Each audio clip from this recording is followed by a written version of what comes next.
Good afternoon, everyone. Welcome to the SPA webinar, Zoominar on public finance. Thanks for joining us. I'm Paul Teske, the Dean of the School, and we have with us today our star public finance faculty, ranked number 11th in the country by US News. So Christine Martell, Todd Ely, and Geoff Profiter. And in a minute, you'll be hearing from them about the issues related to especially state and local public finance coming out of the COVID-19 pandemic and the issues associated with that.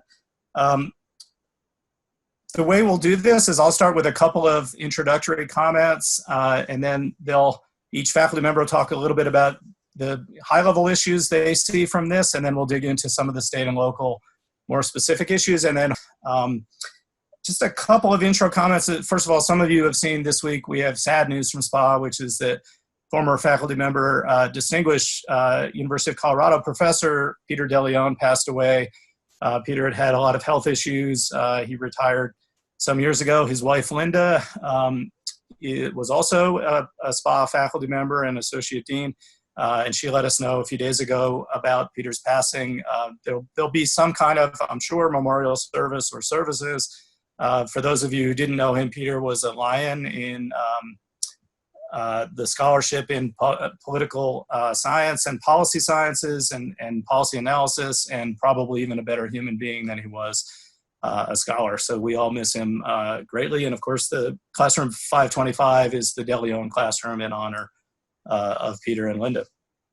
So moving to public finance, as we all know, in the last couple of months, our world has changed dramatically because of the virus. And you know, I see a couple of my 80-40 PhD students as participants. In that class, we talk a lot about economics and then using economic models of public affairs. But the core thing I try to keep pushing is that economies are built on transactions, right? Two or more parties coming together, voluntary and uncoerced, expecting to be made better off by their transaction.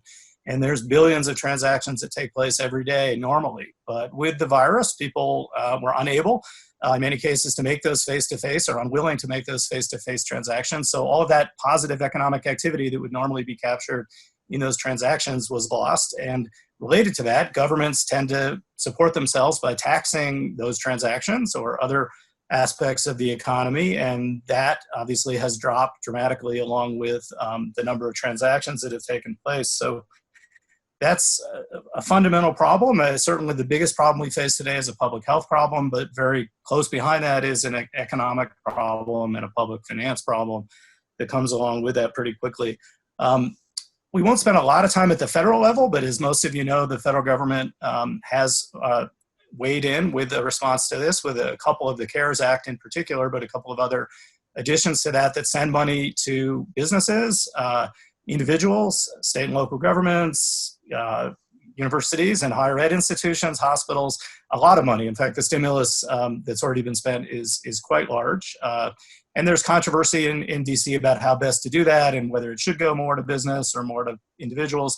And again, that's a lot of politics involved there, but certainly it'll come up in terms of the way it's helped support state and local government. And there may yet be another round of a CARES Act 2.0, or the House did in fact pass a HEROES Act that has a lot of money in it, but that's the Democratic House, and they're not going to get that exact bill through the Republican Senate. So lots of things to talk about. We'll start off with some short comments on some of the big picture issues, and let's start with Dr. Martell. Christine? Thank you, Paul, and welcome everybody. I think what strikes me most about the fiscal implications of this particular virus is how widespread and deep it is, and the fact that it touches every level of government, every type of government, and every type of citizen. And it highlights that our economic well-being depends on everyone's economic well-being. Great. Very widespread for sure. Todd? Yeah, thanks, Paul. And yeah, thanks everyone for logging in and viewing the webinar. I think it's a really important topic for everyone. You know, I just wanted to kind of start off with a quote, and normally I don't quote the state's chief economist, but Kate Watkins in the latest revenue forecast update had a quote that said, "The events that have transpired over the past 2 months were unimaginable, even in March." And I think that goes to Christine's point that just the rapidity of this crisis and how quickly it's impacted, the entire economy, and the depth of the crisis has been really, difficult to watch, and pretty amazing from a historical perspective. And given that, I would just note that we have pretty resilient public finance systems in the United States, but they're not really designed for, what are referred to as kind of black swan events, something that's, as of the magnitude that we're seeing now. So I look forward to getting into more of the details later, but I'll stop there. Great. Thanks, Todd. Geoff? Hi, thank you everyone for listening, coming to participate. My 2 cents here to begin are like, as this is unfolding, like I just keep having this incredibly, like, the only word I can use to describe it is it's weird, right? And that's not terribly like insightful or deep, but I just keep having like these conflicting feelings. On the one hand, all of this is terrifying and nerve-wracking, just both in terms of magnitude and the scope. Things look very bad, right? Numbers that we're getting, whether it's on employment or tax receipts or things like that, it's really bad, especially for certain subsectors of the economy, those that are fairly income elastic, tourism, food and beverage, and things like that, more luxury goods. But then on the other hand, when you think about like your own lives and how we're all kind of like stuck at home and we're trying to do anything we can to get outside. And at some point, we're going to be willing to pay, right? We're going to be willing to make trade-offs in our budgets to get outside and do something, right? And we'll probably go spend money on food and drink eventually, and probably sooner rather than later, just because we're tired of being inside, right? I'm begging myself to come up with reasons to go to Target, to do nothing but walk around with the mask, just so I can see something different. And when I think about that, I go, okay, well, this is really, really, really bad right now, but maybe these industries will also bounce back relatively quickly, right? I'm just crossing my fingers. I have no idea if this is going to happen. I just kind of hope it does. That unlike a regular normal recession, this fact that we're all sort of stuck inside, I think, is a big difference in how how things may play out. Needless to say, I think from a research standpoint, this is all going to be very exciting to see how governments respond, how people respond, despite how bad this situation is, loss of life and tax receipts and things like that. So again, this goes to this double-edged feeling, like both being terrified and excited at the same time, the researcher versus the more human part of me. And so I'm looking forward to the future, if not being a bit anxious about it. Okay. Great first set of points. And it is so weird. I have thought about this a lot. I mean, usually a recession like 08, there's some kind of complicated business cycle issue, mortgage-backed securities, housing loans going bad, financial firms going bad. This is just kind of because we shut down for safety reasons, and whether that bounces back quicker because of that or it's more complicated, remains to be seen. Paul, can I jump in real quick? Just Please. I do think it's good to follow up on one of Geoff's points and what you just said. The kind of people commenting on what this crisis, right? I have called this kind of an event-driven crisis, or an event-driven, right? Downturn in the economy, where typically we have structural or cyclical downturns. And so, I do think what kind of pervades any question of public finance right now is, whether the recovery from an event-driven economic crisis, right, is different. And historically it has been, but the health complications and the public health aspect of this crisis, right, make it much more complicated to predict. And, for people who deal with budgets and public finance, right, it's all about planning. And it's really hard to plan with uncertainty and with limited and often poor information. So I know you highlighted an article that came out today, but in general, right, the media has been talking about the shape of the recovery using letters, which is really nice, I think, for the public. You know, saying, you know, everybody's hoping for a V-shaped recovery, right? That's really fast and snaps back to where we were.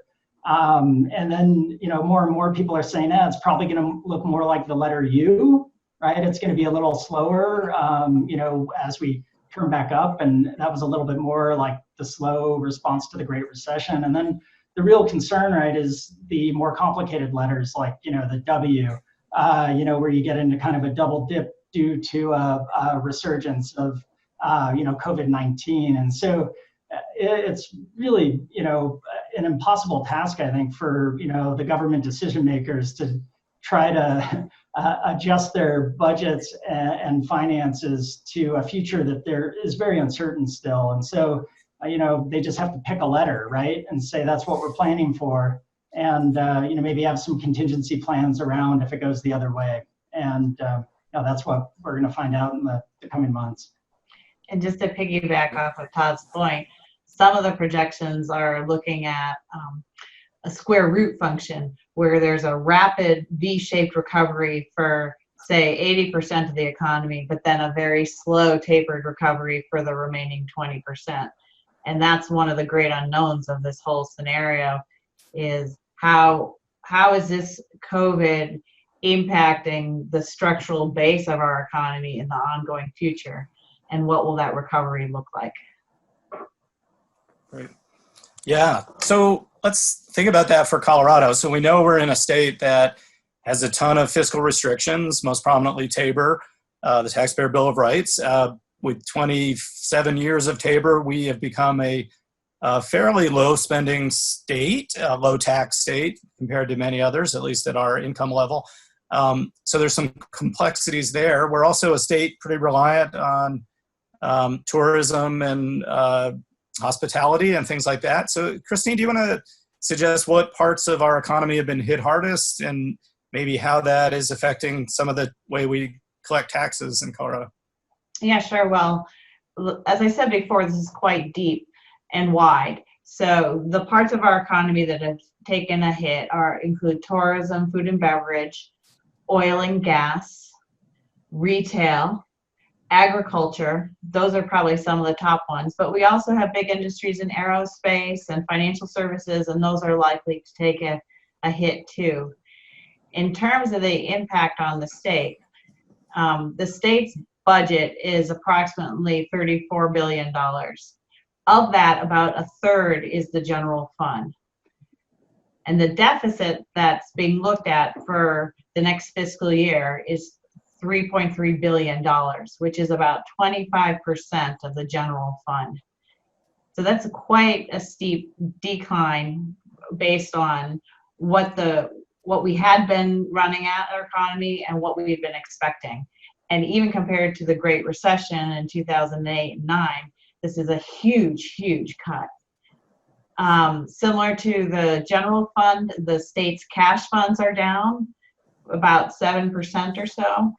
I will say the only cash fund that seems to be up is those associated with marijuana, which some of that money will then get distributed to schools and some will get distributed to local governments. Okay. Great. Well, not great news, but great assessment. So Todd and then Geoff, maybe, I mean, 25% general fund cut sounds horrible. The state has some reserves, right? The state has some tools to try to deal with this, and they're already trying, although we know too that, you know, the legislature wasn't supposed to meet face to face, and they're slower than they usually are with the Joint Budget Committee. But what are some of the things the state is doing, or what are some things that they can think about down the road? Yeah, that's a great question. And, you know, I feel like, you know, stepping back and just kind of thinking about how governments in general respond to budget shortfalls, right, is important. And, you know, the big difference, right, between our federal government and our state and local governments is the requirements to have a balanced budget, right? So the federal government has a lot of flexibility, right? It helps when you print money. It helps when you have the authority and the kind of the flexibility at that level. State and local governments, right, are really bound by balanced budget requirements. And so they operate, right, in a much more stringent budget climate. And, if anyone is on the call that's taken a class with me, I'll repeat this one more time. But there's really limited options to deal with these shortfalls. I mean, one is to use reserves, right? And that's, whether it's called a rainy day fund or not, right? Dip into those reserves that have been accumulated, hopefully, during good times. The other option is to increase revenue. And that's just something that isn't feasible politically or economically in the midst of a crisis. And then, the third one is cut spending.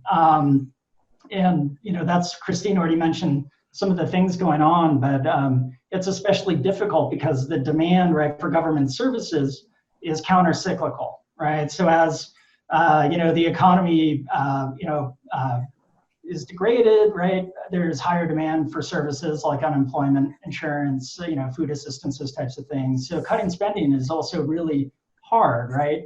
At times like this. And, I started to realize that presenting those three options is a little misleading because, I think our new fourth one is praying for intergovernmental aid, right? For the federal government to come in and bail out.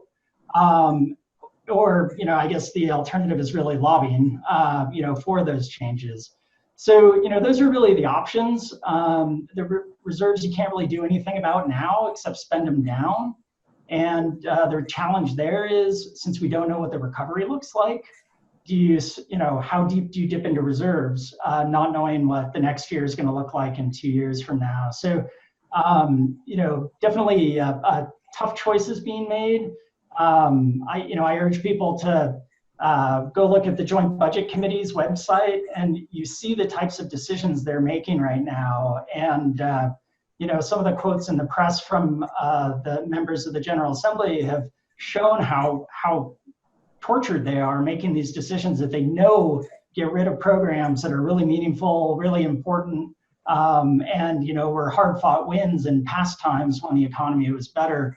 And with basically, raising your hand vote, there goes, 20, 30, $40 million, right, for a group that was really in need. So there's a lot of anguish. I think the positive is that they're being as thoughtful as they can and understand, right, the pain that occurs in response to these types of cuts. Okay. Geoff, do you have any other thoughts at the state level? No, but I guess yes.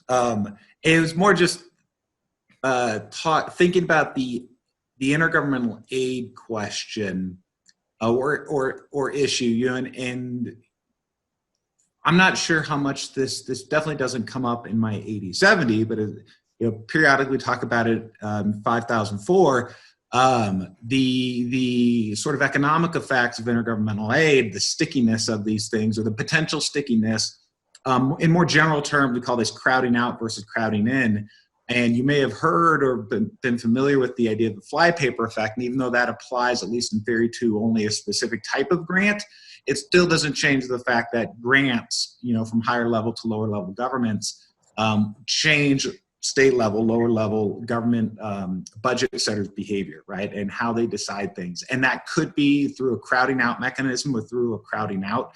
And in the case of if you're providing intergovernmental aid as sort of a substitute for local, or I should say, in this case, state dollars, then you would hope to find something that's equivalent to like full crowd out, right? That a dollar of aid from the feds goes to the state and is a perfect substitute for a dollar of state funds that the dollar in theory does not collect from taxpayers. So it's a dollar of state collected money that stays with the state resident. Now, of course, state residents are also federal taxpayers. So you really are just paying for that dollar from the feds. It's just that the denominator is so much bigger. So your portion of it is smaller. But all of that is just to say that, right, when we think of intergovernmental aid, one, it's not free, right? There's still a price attached to it. We are still paying for that aid.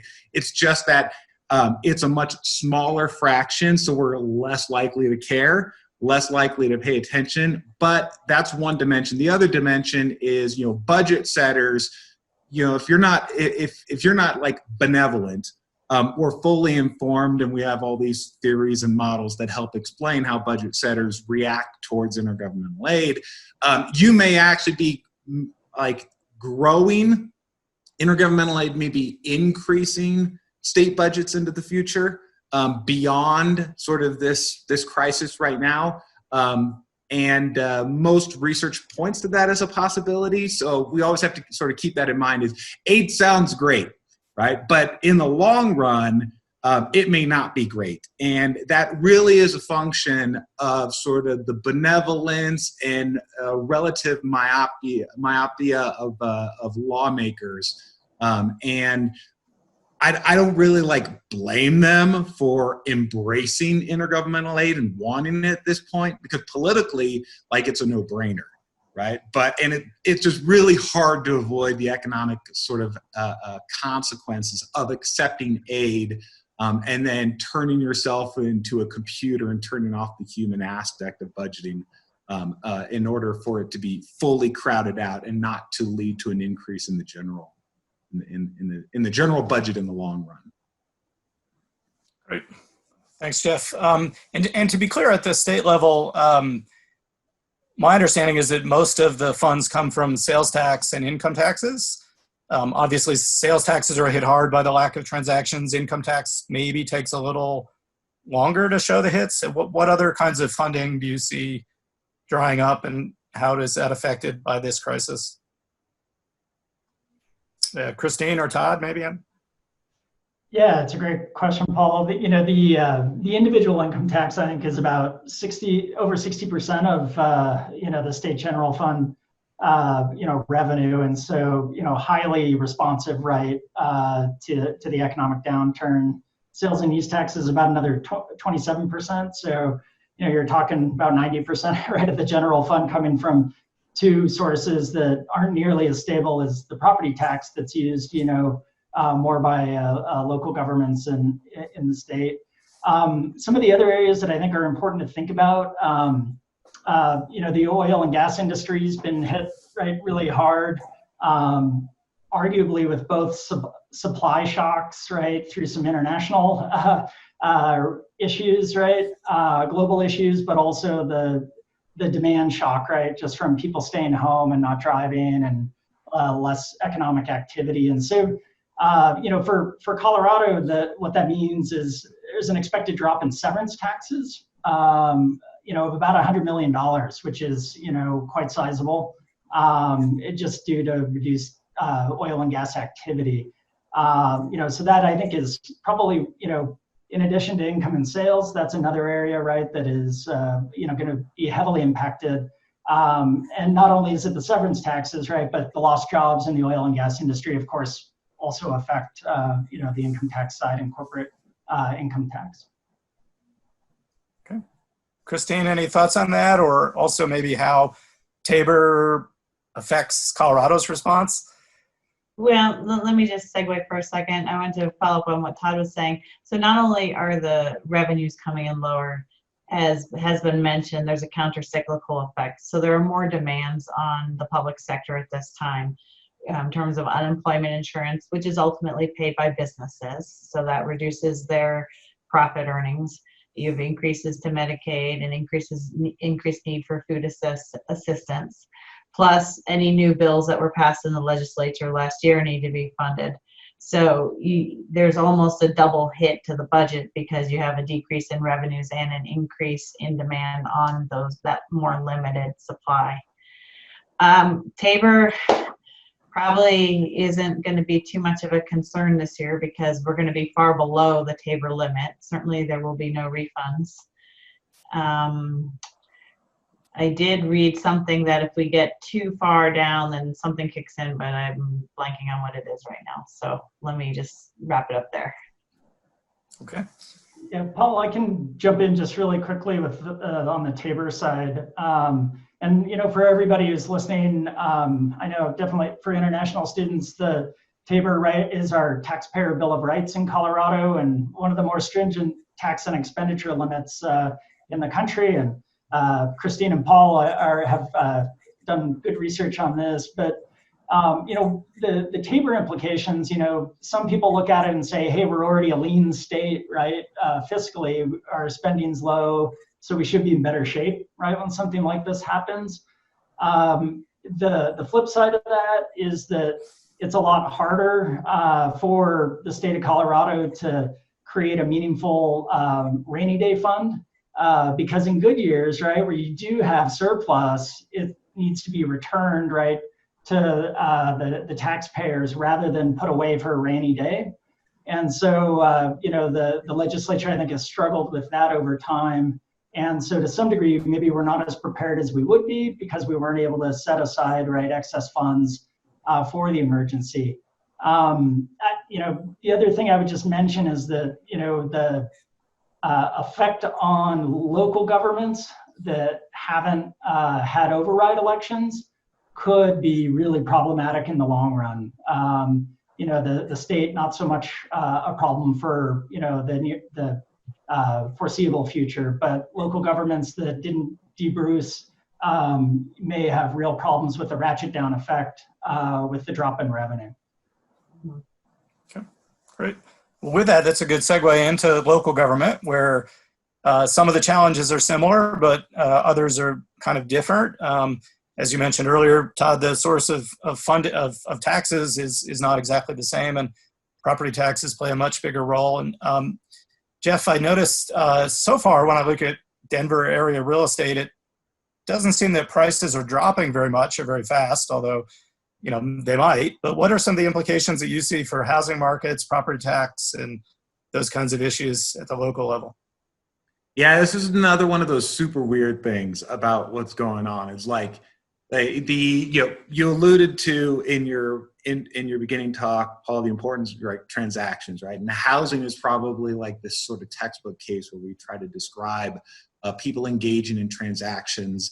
And the real estate market itself, right? When you go and you buy a house, that has sort of spillover spending decisions, such as going to Home Depot and buying new curtains or things like that, and or doing doing landscaping or whatever, right?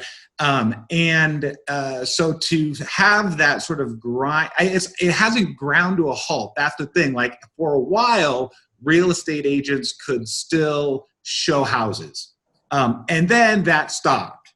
And I can't recall if I thought Polis had called real estate agents essential. But I believe the National Association of Realtors had said, no, don't do that. Don't go show these houses in person. And so they've gone to remote. And this is kind of a neat sort of like experiment on how important is being able to walk through a house with a real estate agent on your decision to buy. Well, it turns out that there's not a whole lot of sellers who like that idea, and for not just for that reason, but also the general uncertainty of the economy and their income and things like that. They're pulling houses from the market, right? So we see both in Colorado and in Denver, in nominal terms, about 5% increase in median sales prices for single family homes over last April. So April to April, no data obviously on May yet. But in inflation adjusted terms, that's about 3%. And that's really tiny, right? It's still positive. But the big story really is that we've seen listings, new listings decline 30 to 40%, depending on where you are in the state. People are taking homes off the market, or they're never even putting it up, which is kind of a sort of I think, an expected reaction when you're facing economic uncertainty. But again, it'll have that spillover effect. Mobility is what makes the economy run.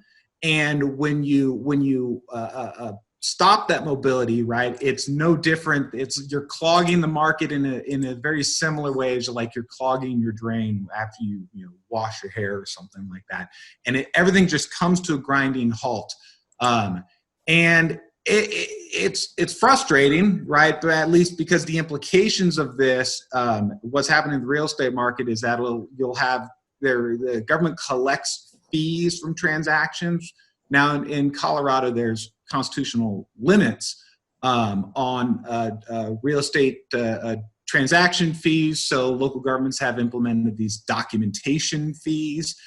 So every time a transaction is foregone, you're also giving up these fees. Now, it doesn't mean that you're not going to get that fee eventually. Like maybe that property will eventually sell, so you've just delayed when you receive the fee. But like right now, governments probably need the money more today than tomorrow. And so it'd be nice to not, to be able to collect that real estate transaction fee, the documentation fee. And of course, every time if the sort of housing market is slowing down or stopping, then you're stunting the growth of the property tax base. And even though there's only so much property tax revenue local governments can get from residential increases in assessed value just due to Gallagher, something is better than nothing. And it's trying to slow down this machine. And I don't say trying like we're doing it on purpose, right? But I mean, a mechanism, something that slows down this machine, that makes the housing market slow down, has these bigger spillover effect both within the taxes and fees that the market generate directly, and sort of all the taxes that are generated indirectly, primarily sales tax, through these transactions. There's also sort of another idea that I think will come up, since we are all having to work from home. What does this mean for deductions, right? When usually you can deduct from your federal income taxes and usually also from your state income taxes, the space of your house that you've dedicated to work, right? And typically that's available. It's available to you if you itemize, and maybe with the new sort of itemization cap with the Trump tax cuts back in 2017, this may matter less. I haven't really thought too hard about it, but it does seem that everyone that now is working from home can deduct a portion of their house for income tax purposes. And that's more of a federal and potentially a state issue, but that's something to think about, right? For anyone working from home, go do some work, go do some research and see what you can deduct. If you can deduct some office space, some square footage from your home as sort of income producing property, working in any event. So all that's to say that sort of the housing market slowing down has these much larger implications. And beyond just because transaction taxes and documentary, these are really tiny, right? These are really small piles of money for local governments in the country and in Colorado. I think bigger issues are the indirect sales taxes that are lost because people aren't engaging in home buying, things of that nature. Great. Thanks, Geoff. So Christine, what are in addition to housing and property taxes, what other challenges are local governments facing in Colorado, and what are some of the tools they have to deal with that? And I know you're particularly an expert on credit ratings, and those tend to fall when public finance doesn't look good. And how do Colorado local governments look in that regard? Let me start with your second question. Fitch report just came out.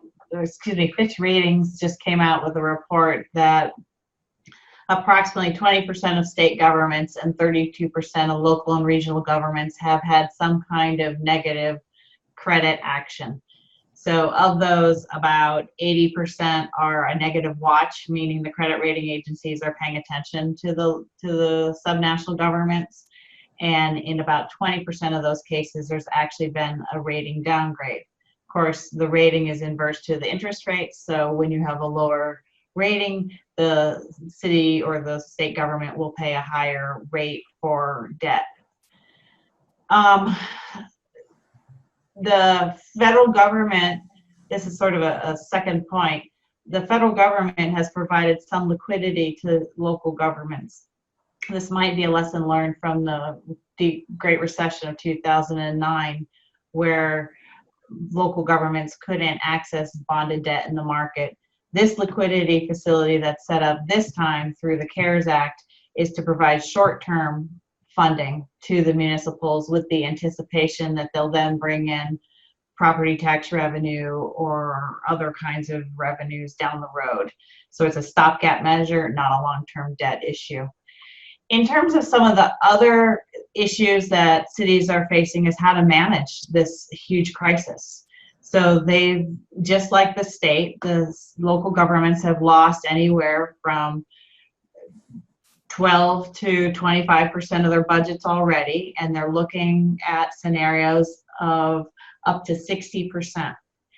And so they're having to make decisions about how to manage that through freezes, hiring freezes, spending freezes, cuts in services, maybe parks are being closed, trash collection may be affected with the frequency.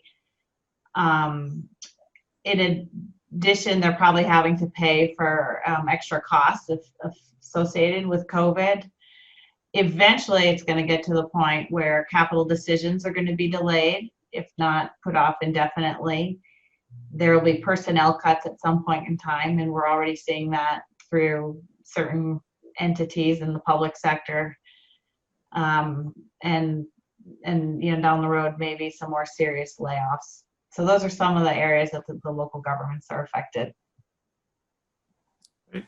And maybe following up on that, Todd, I mean, I've sometimes heard that, you know, because of Tabor and the ability of local governments to debruce, that on average, local government's fiscal situation in Colorado tends to, you know, normally look a little better than the state government, but there's also a lot of variation across, you know, rural and urban and Front Range and the rest of the state. But what's your view on local government capacity and how they're dealing with this? Yeah, it's a great question. You know, and I think it's important to remind people that, you know, the tax base or revenue base for different forms of local government are really distinct. So, well, counties, right, and school districts that are depending on property tax largely, you know, may be impacted very differently than the cities and towns that are overwhelmingly dependent upon sales and use tax.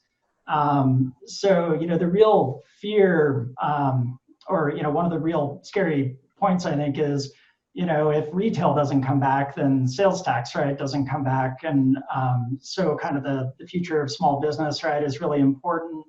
And I know I'm going off a little bit here, but the whole work from home movement, right, changes a lot of the dynamic of, you know, retail and commercial space that's so important for generating sales tax revenue for our local governments.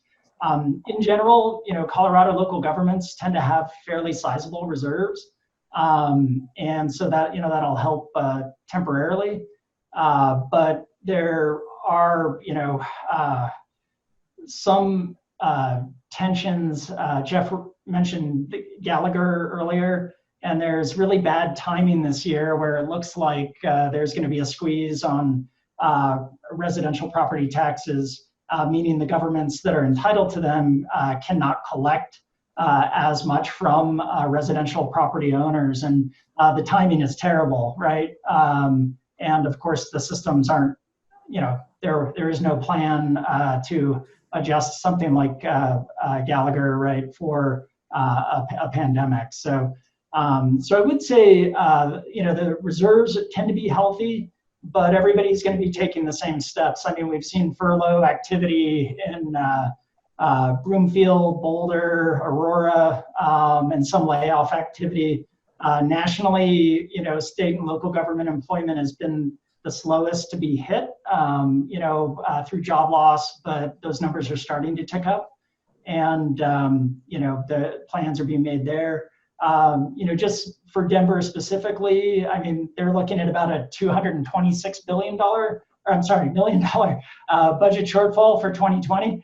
And, you know, then they have 261 million in reserves, but they're being very cautious about using those, right? So as Christine mentioned, they're taking, you know, a lot of those standard approaches, including, you know, 8 days of furlough activity.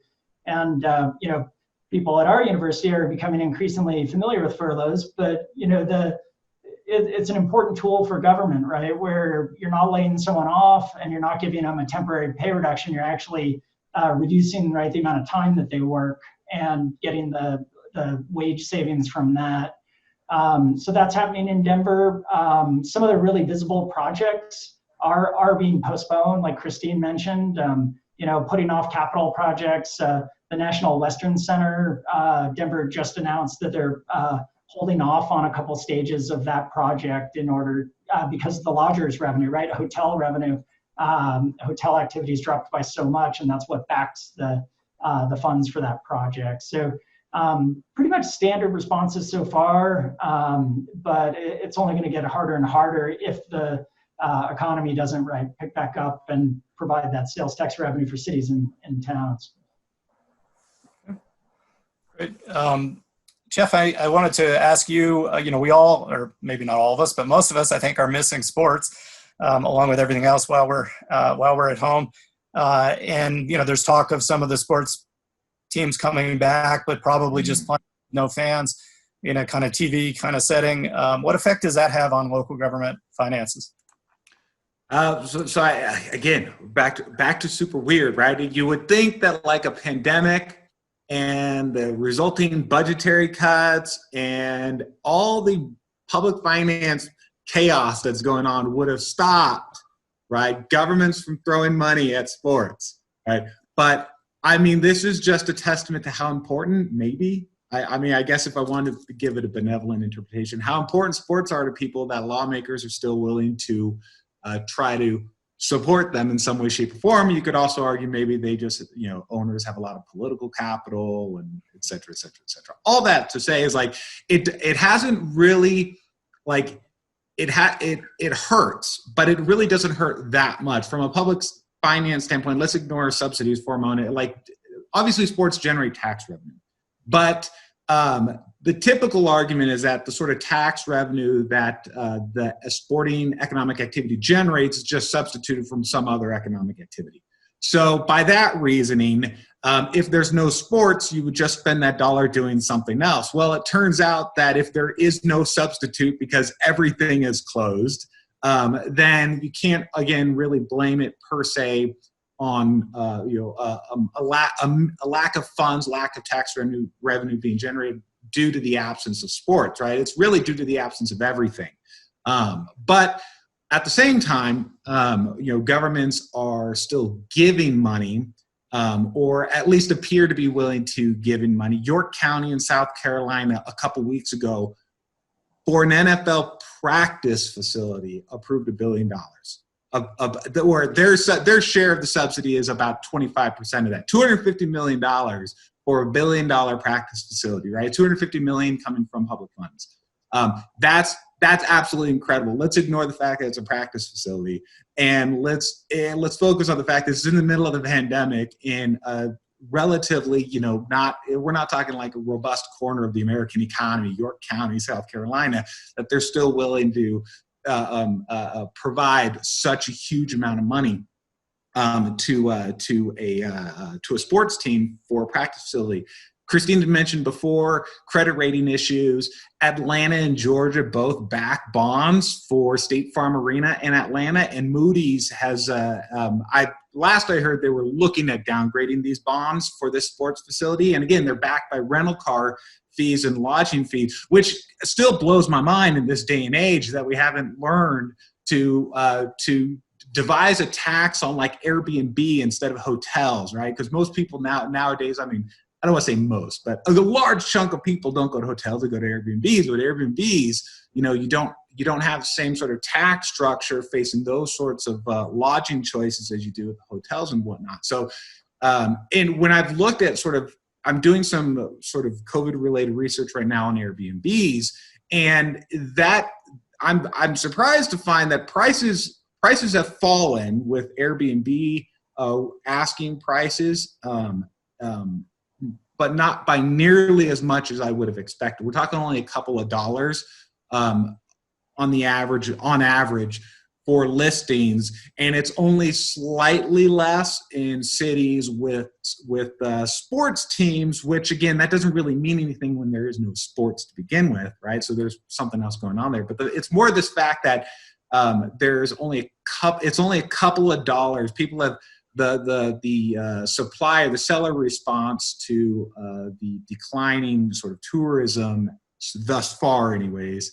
Has only been on the order of dropping your average lodging price from $170 to $165 a night or something like that. So it's been really relatively small. So if there is this impact on lodging, right, it might be unique to sort of the hotel industry, motel industry, and not so much Airbnb.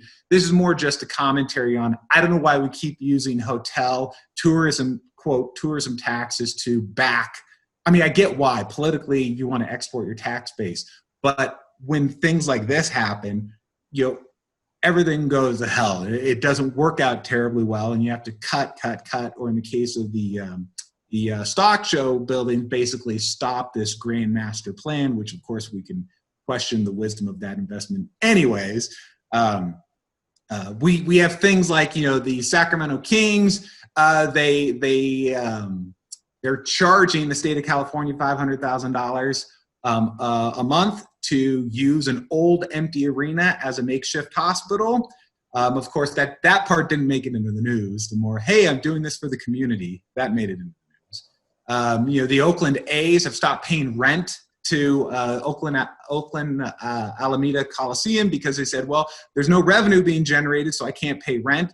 And the government seems to be totally okay with this.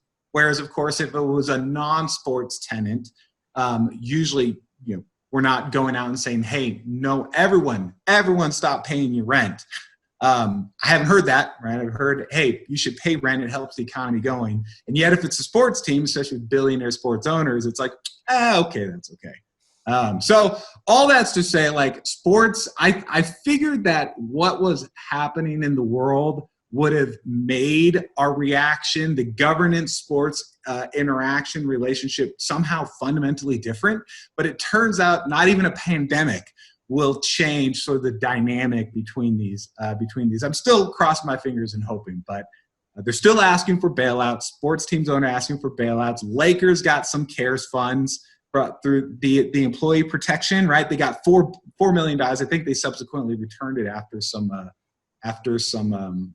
uproar. But needless to say, right? Sports, this little tiny microcosm, it's exciting, also very frustrating about the implications. Great. Thanks, Geoff. So we're coming close to our time. Tanya suggested I talk a little bit about the university, which is, of course, a public entity facing all of these same challenges, and really a kind of a microcosm in some ways. The state budget coming out this week was a massive cut in state support to higher ed, but partially backfilled by a pretty massive piece of the federal stimulus that came to the state for higher ed. And so the net cut looks like it could be about 5%, although there's lots of compliance and how you spend the dollar issues there. But for the university, the much bigger budget piece is our student enrollment, tuition payments, and like everybody else, there's lots of uncertainty at CU Denver about what our fall enrollments look like. On the one hand, it could go up. Our summer enrollments have been up because people are out of work. They see it as a good time to enhance their credentials, get a master's or other degree, perhaps. On the other hand, campuses around the country in the fall, it's probably not going to look like it usually looks. And there may be some students who choose not to go back or don't have the money to go back, or a combination of things. So a lot of uncertainty in our world, just like in other public entities that are facing these virus-related issues. So I do want to thank you, the audience, for participating with us. And I especially want to thank our panelists, Dr. Christine Martell, Dr. Todd Ely, and Dr. Geoff Profiter. Any last quick comments from our panel? Just want to thank everyone for having the opportunity to chat with you today. And hopefully together as a community, we can ride through this big, deep, fun, not so fun, curving wave. Stay well. Great. I'll just second Christine's comments there. Geoff? Okay. Well, good. Yes, as Christine said, most importantly, stay well, stay healthy. When it's safe to make transactions, we'll be doing more of those, and hopefully all doing our part to boost the economy and boost public finance. So thank you all. Have a good day.